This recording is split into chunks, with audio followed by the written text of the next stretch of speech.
do something. There we go. We good? Good morning. Good morning. Happy Thursday. My brother is on a mission of mercy this morning. He is providing some pastoral comfort to some family members of ours, which I will talk more about in a moment. But first, we are going to have, so you have Pastor Brandy and I, she's here somewhere when we were doing, this is the first devotion we're doing on our new platform, StreamYard, so it's a little bit different. Brandy and I tested it out last night, so hopefully there she is. Hey, good morning, Pastor Brandy. I love you. Oh, I can't hear you. I'm muted. Sorry. Good there you go. Okay. I love your glasses. Thank you. So we're going to have some joy this morning to start off. This person's voice is probably in one of my top 10 favorite.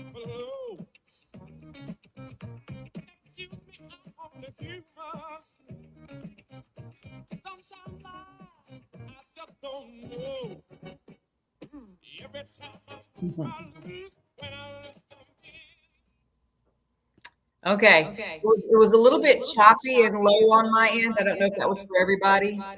Okay. I hope. But let's see. I can't. Do you see any responses? Let's see. So are you able, LaDonna, to see the chat as well as me? It's up, but there's nothing in my chat. Let's see. I gotta see. Are you in the chat or the comments? Is there a comment section? Anyway, I just wondered if you could see it. We're using this new platform, so yeah, I don't see any writing anywhere. There's just a little box that says private chat. I'm trying to see here. Dr. Ray said we were frozen. Let us know. Jump in the chat. Were you guys able to hear the song? Should I play it again? I don't see anything on my end, but I don't see any comments. I don't either. I'm seeing our normal crowd, so it looks like Mary, Dr. Sharunda, some of our normal Zoom folks came over to YouTube. She's saying there's an echo. Sorry, family. This is our first time doing it. Yeah. I thought it was going to be a little bit more seamless. Let me see what I can do. Let me try to put a pair of headphones on really quickly. It wasn't working last night when I did the headphones. Okay, well, maybe they didn't hear something. Do you want me to try to play it again? Let's try it one more time. Okay, let me rewind it. And I'm hearing the echo of my own voice. I'm not hearing an echo of your voice. You are hearing the echo of your own voice? Okay. All right, let's play this and I'll try to get some headphones on.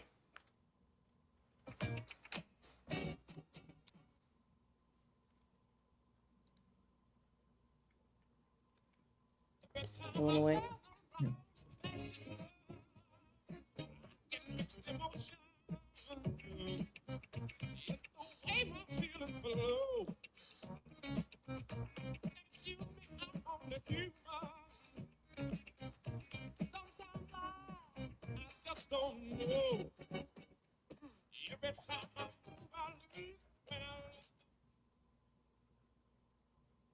All right, well, we'll have to get that figured out. So do people hear it, or we're still not getting comments in? Let's see. Mary, were y'all able to hear that time? I assume if LaDonna was able to hear, y'all are able to hear. Dr. Ray. I don't see. Well, hey, okay. LaDonna, guess what? All right. We're gonna today is gonna be our test, and everyone's just joining in on our test to figure out. Oh, there we go. Bobby, did somebody guess? Bobby jumped in. Well, I don't even know the name of this song. What is it? Well, okay. I wouldn't expect you to. It's old. I know. I mean, I know. You know me. I had to do a deep cut. I'm not going to make it easy for people. I know the song. Okay. Dr. Ray said "Back in Love Again." I think that's right. LTD, right? Yes. Who got that? Dr. Ray. Dr. Ray. Look, I can put up comments. Look. I love there we go. Now that's really cute. Who was the singer though? Who later went solo and had a wonderful solo career? Does anybody know his name? Let's see if anyone knows. And Bobby said every time that, I mean, that's a good guess, Bobby. Every time I Yeah, win, because I mean that's that's the beginning of the opening. Aaron McClary. Yep. Let's see. I don't know if anyone knows the artist. All Oh, right. So that's the amazing. artist is Jeffrey Osborne, and he was the lead singer of LTD prior to his prolific solo career. I love his voice. Okay, so do you want to try to do the second song, Brandon, or not? We can try. Yeah, let's give it a Okay, shot. All so right. we have a bonus Bonus round this song. morning for a specific reason. So let's listen to this song, and then, and I don't know. We may get some good guesses. We may not, but I'm not playing it specifically for the guesses. I'm playing it because I want it to lead into our devotion this morning. So let's go. Okay, look, we have a little bit of a delay when we do it this way, but look, Okay, people know. All right. yeah, yeah. You guys got it. Dr. Ray and Mary. Yeah. Hello. Okay.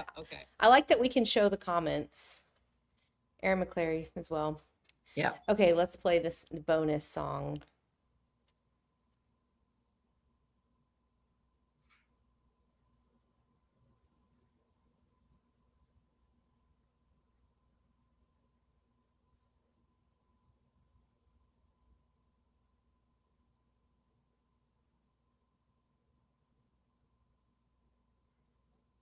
I'm not hearing it. I'm not hearing it.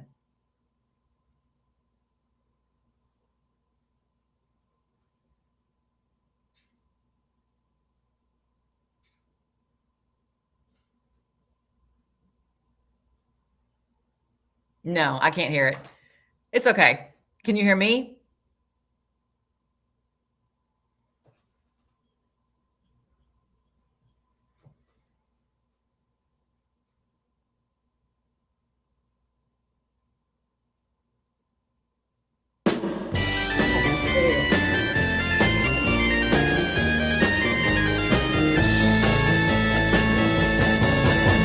You know that it would be untrue. You know that I would be a liar if I was to say to you, girl, we couldn't get much higher.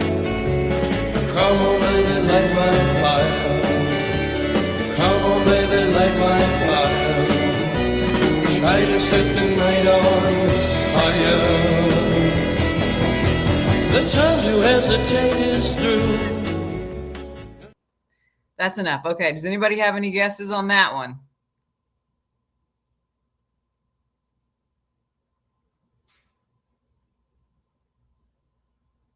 Yes, Miss Bobby got it. Let's see, what's this? Okay, Sharonda, Dr. Sharonda, that's the right title, not the right group. Yes, Dr. Ray, title. Where's Miss Laverne? Does anybody know who this group is? Cheryl Hayes says, "This is so funny." I'm glad we're entertaining you today. Mary got the title. Still no with the artist though. All right, I don't want to belabor it too long. So that song is called "Come On Baby" or "Just Light My Fire" by The Doors. That's a song that came out in 1967. And the reason that I wanted to play it is because I am dedicating that this morning to my Uncle Kenneth. My mom's brother is in the midst of making his transition right now, which is where my brother is. The Polk side of my family, we're all pastors. We're all in the ministry. But the other side of my family, my mother's side, we're kind of it. We're the only family that's in the ministry per se. So when there is ever a need for anything pastoral on that Miller side of the family, my brother, my father are the ones who always took care of that. So my brother has graciously gotten up very early this morning and driven all the way to Tennessee to be with my uncle and aunt as my uncle makes his transition. And the reason that I played this song is because My Uncle Kenneth was kind of a maverick, and he didn't do things the way the rest of the people in our family and the rest of the people in the little town he was from did things. He got married in the late 60s, early 70s. Not the woman he's married to now, but his first marriage, he got married in a cornfield, which was the first time anybody on that side of the family had done anything like that. It was not in a church. And he had my mother, bless my mother's heart. She never, ever, ever listened to any popular music of any kind. She was very classical music, sacred music oriented. And he played her this song, Come On, Baby, Light My Fire. And he said, could you play this as my wife comes down, my bride, my future wife comes down the aisle? So Mom said, sure, I'll give it a go. So we always laughed later on in later years that my mom, as fancy and classical and high society as my mom has always been, she was playing a little keyboard out in the middle of a cornfield in Tennessee, Come On, Baby, Light My Fire, for her sister-in-law, her future sister-in-law, to come down the aisle in the wedding. So our prayers and our love are with that side of my family. And of course, with my mother this morning, she was very close to her brother. And we know that my brother is going to bring a lot of peace to them this morning as he is with them.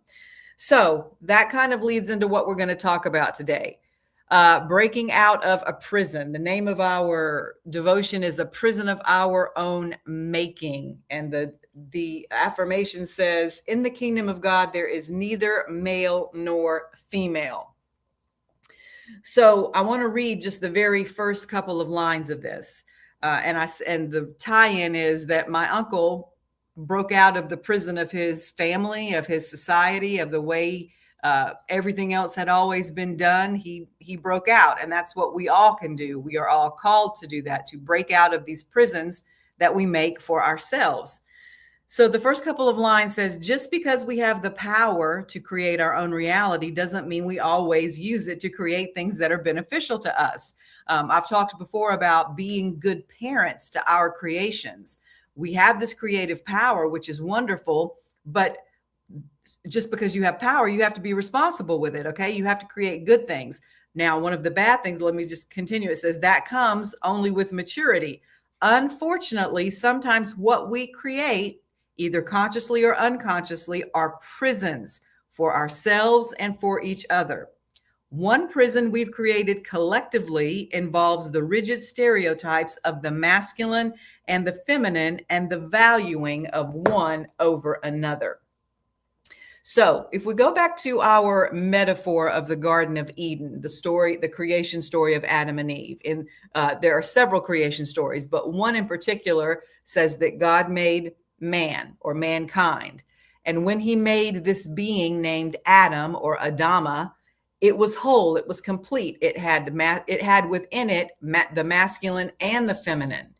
But for some reason, as I've talked about many times before, this earth plane we're on is a plane of duality, not oneness. Everything is binary. There is this and then there's that. So in the story, as the story goes along, it says God saw that man was alone and that was not good. So what he did was he took out of man a part of the man that was the feminine and created this other being called Eve, so that there is now male and female and they are separate and they have to come back together in order to be whole. So again, that is a metaphor for many, many things. And what I would say is, let me go back to the book now, the devotion. It says that's referred to what that has created in our collective consciousness since that time has been called the patriarchy, where the male has kind of been elevated above the female. And we have created these rigid stereotypes and gender roles of, if you're a man, this is how you must behave. If you're a woman, this is how you must behave. And when we separated the masculine from the feminine, it made everybody a little incomplete. So it says, so anytime there's any imbalance like that, then everybody suffers. And one of the points this devotion makes is that even now, some feminists would disagree, but when it says men suffer just as much from this imbalance in society because it necessitates them cutting a part of themselves away. In the story that we go back to, God took a rib, took the feminine part of Adam out. So anytime that happens and we become incomplete, then everybody suffers. It's not just the feminine that suffers from what we call, quote unquote, the patriarchy. The men suffer as well because they're missing that part of themselves that's feminine. You know, that stereotype that, you know, big boys don't cry, or men have to be tough all the time. Well, that has negatively affected men just as much as it has negatively affected women. Women have not been the only people who have suffered from this ideology of strict gender roles that we call the patriarchy. So it says, as we know, God is all. His light is not complete without his darkness. His masculine is not complete without her feminine. Each of us has masculine and feminine characteristics, and we are also incomplete without both. When either is out of balance in an individual or a society at large, we all suffer. So again, anytime that we remove or suppress a part of ourselves, now in this particular example, in this devotion, it's masculine and feminine, but it could be anything. Anytime we become out of balance and get out of our wholeness, then not only do we suffer, but everyone around us suffers, because in the end and at the bottom, in the foundation of everything, we are all connected. So as I talked about this Tuesday, anytime we can make individually ourselves more whole and more healed, it's not just good for us, it's good for everybody. It's good for everybody around us because it's a ripple effect. When we become whole, we give other people permission to be their whole selves and not just a part of themselves with nothing suppressed. So it's like, it could be socially, it could be in your religion, it could be professionally. You know, we always say, oh, I can't do this, or I can't do that. I can't behave in this way. I can't say this. I can't perform this action because fill in the blank, because it's not acceptable because of this prison we have made for ourselves, this prison that you have made for yourself, that I can't go, that there are limits that I cannot go beyond. So the devotion today is all about breaking out of that prison that we have made for ourselves. And I want to end, this has been a day for songs, a day for music. I rely a lot on music. So to end today, I just want to quote some more lyrics from a song by the Eagles. And it says, well, I know it wasn't you who held me down. Heaven knows it wasn't you who set me free. So oftentimes it happens that we live our lives in chains and we never even know we have the key. So what we have to realize is you are the only person that has the key to a prison you have made. And at any time, you have the power and the ability to take that key and unlock your prison and say, no, I'm not going to suppress this part of myself. I am going to express my whole self as I was made, as I was created, and I will no longer live in a prison of XYZ, whatever it is you've created for yourself that you think you cannot go beyond. All right. So let's pray our ending prayer together this morning. Mother God, and if that offends you, I'm so sorry, but God is both a father and a mother. Mother God, help me to remember that we are all feminine as well as masculine, and that one without the other is incomplete. Help me embrace all of myself today and honor all of my characteristics equally. Amen. So I'm very happy to have been with you this morning. I hope everybody goes into the weekend feeling whole and complete and knowing that you can break out of your prison at any moment. Thank you, Pastor Brandy, for helping us. This was a little glitchy, but we're gonna get better at this new platform. Thank you, everybody, for participating in the song. There you are. And we will see you on Sunday. I believe we're going to start in the book of Isaiah on Sunday, which will be interesting. And we have missed my brother this morning, but he is doing the Lord's work. He left So about everybody, 4:40 this morning. yeah. I'm so glad he went. I'm so glad he went. Yeah. All right. Love everybody. We will see you Sunday. Peace.